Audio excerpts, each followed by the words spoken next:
Sophie claqua la porte de la maison familiale avec une violence qui fit trembler les vitres. Les mots de son père résonnant encore dans ses oreilles, « Tu n'es plus ma fille ». À 14 ans, elle se retrouva seule sur le trottoir pluvieux de ce petit village normand. Un sac à dos pour tout bagage. Le cœur brisé par la trahison de ceux qui l'avaient élevée. Mais ce qui la choqua le plus, ce fut le silence assourdissant de sa mère, qui n'avait pas levé le petit doigt pour la défendre. Des années plus tard, Sophie roulait sur les routes sinueuses de la Normandie, le vent s'engouffrant par la fenêtre ouverte de sa vieille Peugeot. À 30 ans, elle avait changé, une carrière réussie en tant que graphiste à Paris, un appartement cosy dans le Marais, et une assurance forgée dans les épreuves. Pourtant, le message de sa sœur l'avait ramené ici, leur père était malade, et la famille avait besoin d'elle. Besoin d'elle ? Après l'avoir jetée dehors comme une paria ? Elle gara la voiture devant la maison d'enfance. Un mélange de colère et de nostalgie lui serrant la gorge. En descendant, elle remarqua les regards curieux des voisins. Ces mêmes gens qui avaient murmuré dans son dos autrefois. À l'intérieur, l'atmosphère était lourde. Sa mère, vieillie par les ans, l'accueillit avec des larmes aux yeux. « Sophie, ma chérie, tu es revenue. » Mais son père, alité dans le salon, détourna le regard. « Qu'est-ce que tu fais là ?» grogna-t-il. Sophie s'assit au bord du lit, les mains tremblantes. « Je suis là parce que malgré tout, vous êtes ma famille. Mais ne vous méprenez pas. Je ne suis plus l'enfant terrorisé que vous avez chassé. » La conversation tourna vite au vinaigre. Son père l'accusa d'avoir choisi ce mode de vie pour les blessés, ignorant les années de solitude qu'elle avait endurées. Sa sœur, Marie, tenta de calmer les esprits, mais les vieux griefs ressurgissaient comme des fantômes. Le lendemain, Sophie décida de s'aérer l'esprit en se promenant dans le village. C'est là qu'elle croisa Camille, une ancienne camarade de classe qu'elle n'avait pas vue depuis l'adolescence. Camille, maintenant professeure à l'école locale, avait les cheveux blonds coupés courts et un sourire qui illuminait son visage. « Sophie, c'est vraiment toi ?» Elles s'embrassèrent maladroitement, et une conversation s'engagea naturellement. Camille raconta sa vie, mariée jeune, divorcée depuis peu, avec une petite fille de 5 ans. Sophie, prudente, évoqua vaguement sa vie à Paris, omettant les détails sur ses relations passées. Mais il y avait quelque chose dans le regard de Camille, une étincelle familière qui la troublait. Au fil des jours, Sophie s'impliqua dans les soins de son père, malgré les tensions. Chaque soir, elle se réfugiait chez Camille pour un café. Des discussions qui s'allongeaient tard dans la nuit. Camille avoua ses doutes sur son mariage raté, sur les attentes sociétales qui l'avaient piégée. « J'ai toujours suivi le chemin tracé. Mais est-ce que c'était le mien ?»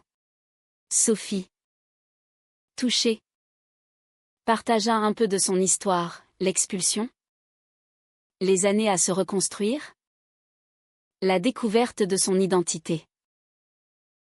Pour la première fois, elle se sentait comprise, sans jugement. Une attirance naquit, subtile, faite de regards prolongés et de silences chargés. Mais le village bruissait de rumeurs. Les voisins chuchotaient sur cette Sophie qui était partie en disgrâce et revenait comme si de rien n'était. Un soir, lors d'un dîner familial, son père explosa. « Je sais ce que tu es. Et je ne veux pas de ça sous mon toit. Sophie. Les larmes aux yeux, quitta la table. Dehors, elle appela Camille, qui la rejoignit dans un parc désert. Assises sur un banc, elles parlèrent jusqu'à l'aube. Camille posa sa main sur celle de Sophie. Un geste qui en disait long. Je n'ai jamais ressenti ça avant, murmura Camille. Sophie, le cœur battant, répondit, moi non plus. Pas comme ça. Les semaines suivantes furent un tourbillon. Sophie aidait son père aux rendez-vous médicaux, affrontant ses reproches constants. Tu aurais pu être normale, disait-il. Elle ripostait calmement, normale selon qui? Vos normes m'ont presque tuée. Sa mère, déchirée, tentait de réconcilier, mais les cicatrices étaient profondes. Pendant ce temps, sa relation avec Camille s'approfondissait. Elle se promenait main dans la main loin des regards, partageant des rêves et des peurs. Camille luttait avec sa propre identité, élevée dans une famille conservatrice. Elle craignait pour sa fille si la vérité éclatait. Un jour, Marie confronta Sophie, je t'ai vue avec Camille. C'est quoi? Ça? Tu vas la corrompre? Sophie, blessée, défendit leur lien, ce n'est pas une corruption. C'est de l'amour. Pourquoi tout le monde voit ça comme une menace? Marie, influencée par les préjugés familiaux, avertie, papa ne le supportera pas. Et le village non plus. Sophie réalisa alors l'ampleur du combat, non seulement pour son acceptation, mais pour celle de Camille aussi. La tension culmina lors d'une fête villageoise. Sophie et Camille y allèrent ensemble, ignorant les murmures. Mais quand un vieil ami de son père les interpella grossièrement, Camille craqua et partit en larmes. Sophie la suivit. Et dans la voiture, Camille avoua, je t'aime, mais j'ai peur. Pour ma fille. Pour tout. Sophie, dévastée, répondit, l'amour ne devrait pas coûter si cher. Elles décidèrent de prendre du recul. Mais le mal était fait. Sophie rentra chez elle, le cœur en miettes, se demandant si revenir avait été une erreur. Le diagnostic du père de Sophie s'aggrava, un cancer avancé, avec peu de temps devant lui. Sophie, malgré la douleur, resta à ses côtés, organisant les soins palliatifs. Chaque interaction était un champ de mine émotionnelle. Pourquoi es-tu revenu? Demanda-t-il un jour. Faiblement. Parce que je vous aime encore. Papa. Malgré tout. Il pleura. Pour la première fois depuis des années. Murmurant des excuses voilées. Mais les vieux démons persistaient, il refusait de parler de son choix de vie. Camille, de son côté, affrontait ses propres démons. Sa fille, Élise, posait des questions innocentes. Pourquoi tu souris plus avec Tata Sophie? Camille, paniquée, évitait Sophie, craignant que leur relation ne détruise sa vie stable. Mais l'absence la rongeait. Un soir, elle envoya un message, on peut se voir? J'ai besoin de toi. Elles se retrouvèrent dans un café isolé, où Camille confia ses peurs, ma famille est comme la tienne. Si je sors du placard, je perds tout. Sophie, empathique, partagea ses expériences parisiennes, des amis perdus, mais une liberté gagnée. Le prix est élevé, mais la vie sans authenticité est une prison. Le village, petit et conservateur, amplifiait les pressions. Des ragots circulaient, Sophie est revenue pour semer le trouble. Un prêtre local, lors d'une messe, prêcha contre les modes modernes qui corrompent les âmes. Camille, présente avec Élise, se sentit visée. Rentrée chez elle, elle appela sa mère, qui sentit quelque chose. Tu as l'air troublée. C'est à cause de cette Sophie? Camille nia. Mais le doute s'insinua. Sophie, sentant la distance, confronta Camille. Tu me fuis parce que tu as honte? Camille, en larmes, admis, pas de toi. De moi. Je ne sais pas comment être moi-même. Leur dispute fut intense, pleine de reproches et de vulnérabilité. Sophie partit furieuse, se réfugiant chez Marie. Pourquoi tout est si compliqué? Demanda-t-elle. Marie, adoucissant, répondit, parce que notre monde n'est pas prêt. Mais peut-être que tu peux le changer. Les jours suivants, Sophie s'impliqua dans la communauté, aidant à organiser une collecte pour les malades. Les villageois, surpris par sa générosité, commencèrent à la voir différemment. Une vieille voisine lui dit, « Tu as bien fait de partir? Mais c'est courageux de revenir. » Cela redonna espoir à Sophie. Elle invita Camille à une promenade, où elles reconstruisirent leurs liens. On y va doucement, proposa Sophie. Camille accepta, mais avec une condition, discrétion absolue. Pourtant, la discrétion fut brisée quand Élise, innocemment, raconta à l'école, maman embrasse tata Sophie. L'institutrice, alarmée, appela Camille. La nouvelle se répandit comme une traînée de poudre. Le ex-mari de Camille, apprenant cela, menaça de demander la garde exclusive. Tu n'es pas apte à élever notre fille. Camille, dévastée, accusa Sophie, c'est ta faute. Tu m'as poussée à ça. Sophie, blessée, riposta, non. C'est la société qui nous pousse à nous cacher. La famille de Sophie réagit mal. Son père, apprenant pour Camille, refusa de la voir. Tu apportes la honte sur nous. Sa mère, déchirée, plaida, laisse-la tranquille. Elle a une enfant. Sophie, seule, pleura des heures, questionnant ses choix. Était-ce égoïste d'aimer Camille? Devait-elle sacrifier son bonheur pour la paix des autres? Camille, face à la crise, dut choisir. Elle confronta son ex, Élise a besoin d'une mère heureuse, pas d'une façade.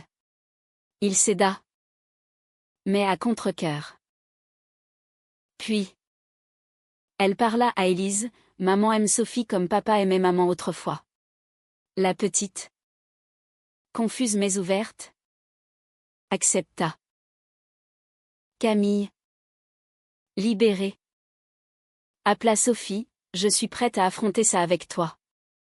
Mais le village n'était pas prêt. Des pétitions circulèrent contre l'influence néfaste sur les enfants. Camille perdit des amis, et Sophie reçut des lettres anonymes haineuses. Leur amour, naissant, était déjà mis à l'épreuve. Sophie proposa, partons à Paris. Camille hésita, et ma vie ici? Élise? Le dilemme était cruel, rester et lutter. Ou fuir et recommencer? Le père de Sophie entra en phase terminale. Les médecins estimaient quelques semaines. Sophie, épuisée, veillait à son chevet, alternant entre compassion et ressentiment. Un soir, il murmura, « Je t'ai chassé parce que j'avais peur. Peur pour toi.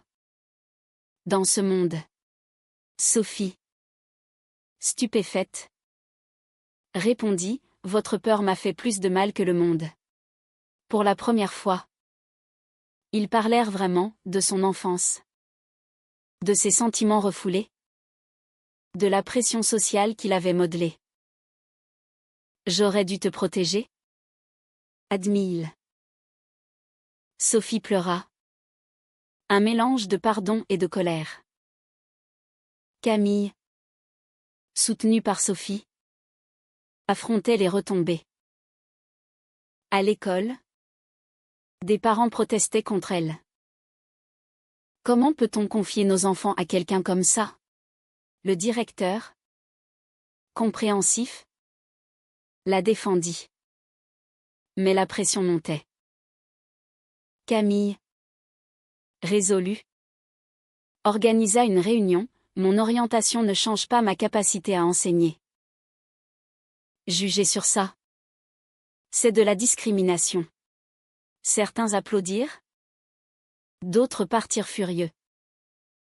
Élise, sentant la tension, demanda, « Pourquoi les gens sont méchants avec toi et Sophie ?»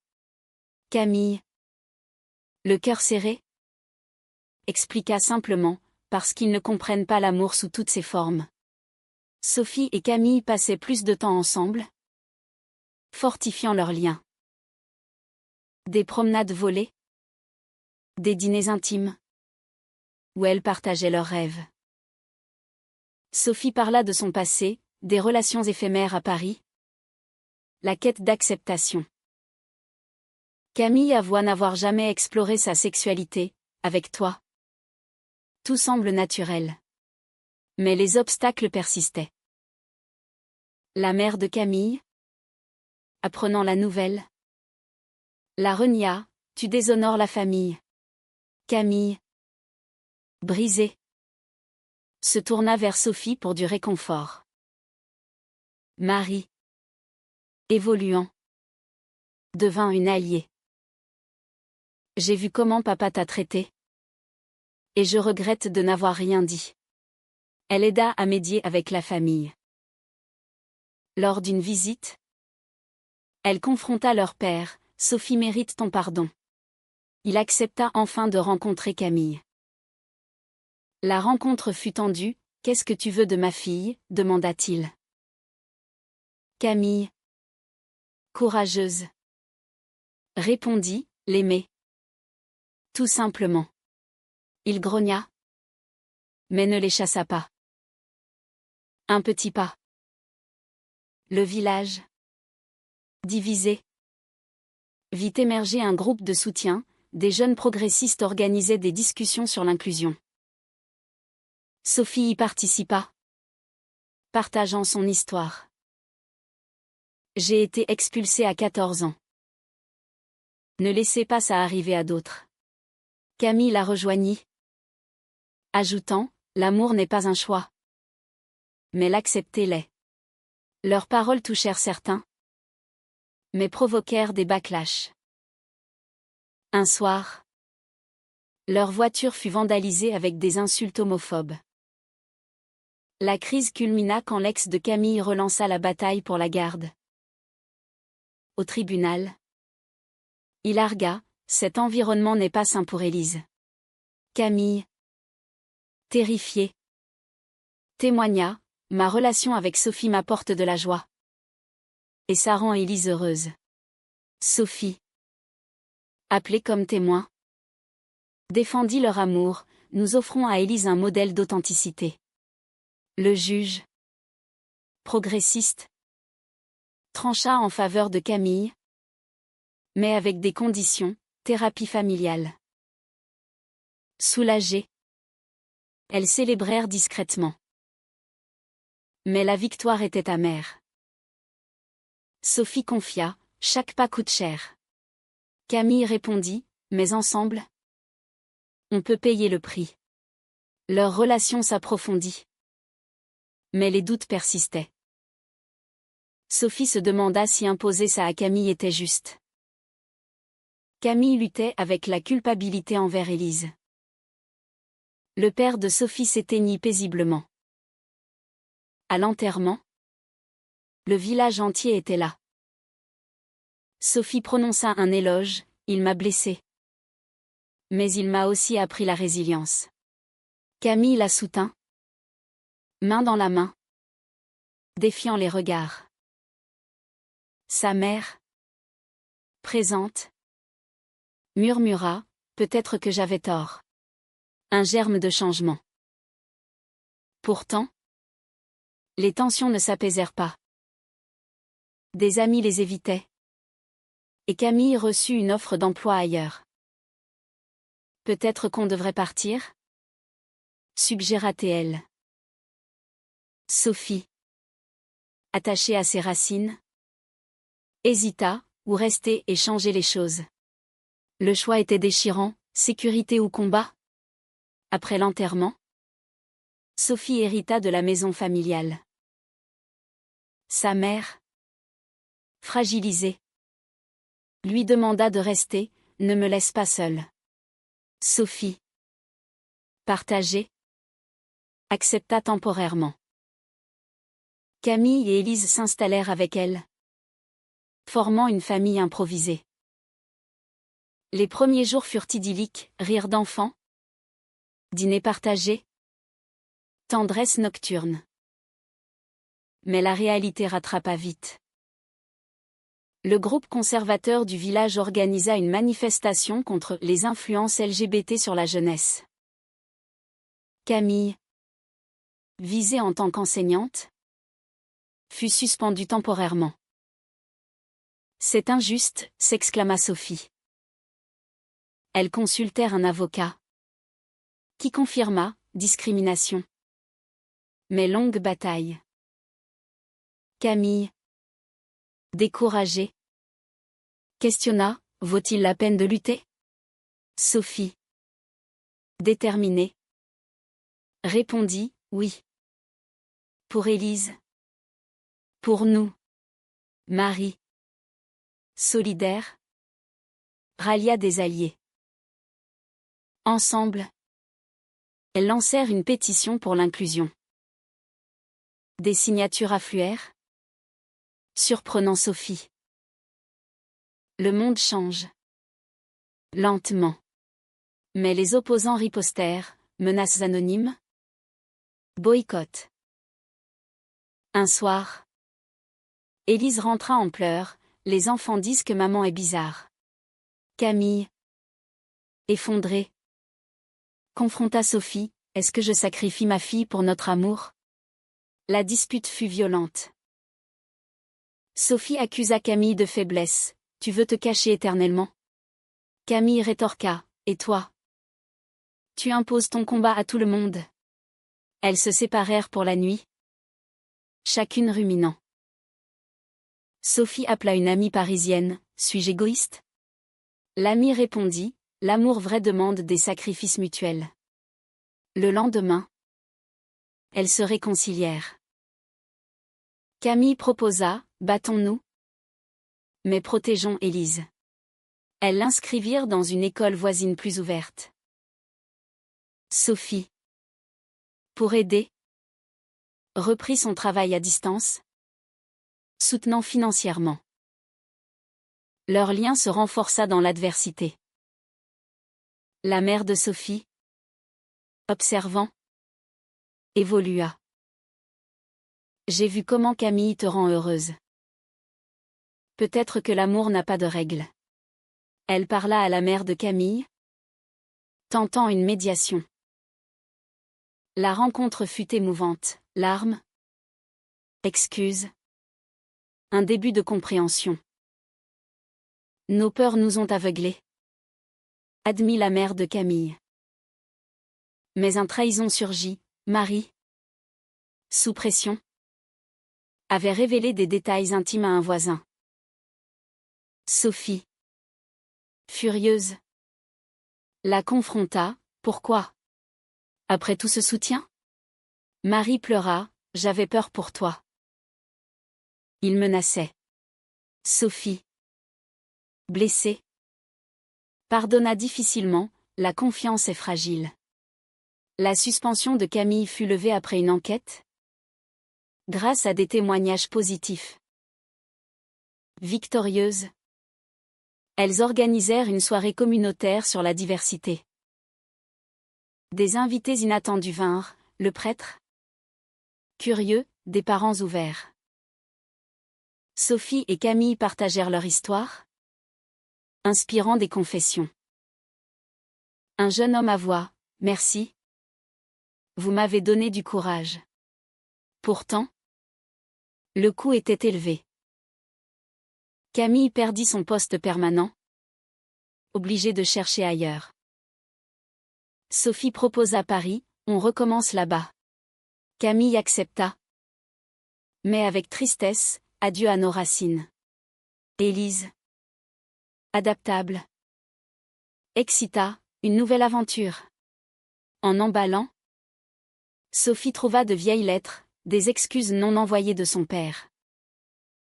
Émue, elle pleura. Il regrettait. Cela la réconcilia avec son passé. À Paris, Sophie, Camille et Élise s'installèrent dans l'appartement de Sophie. La ville offrait l'anonymat et la liberté, promenade main dans la main. Sans regards hostiles. Camille trouva un poste dans une école inclusive. Élise s'épanouit. Leur amour fleurit. Loin des pressions.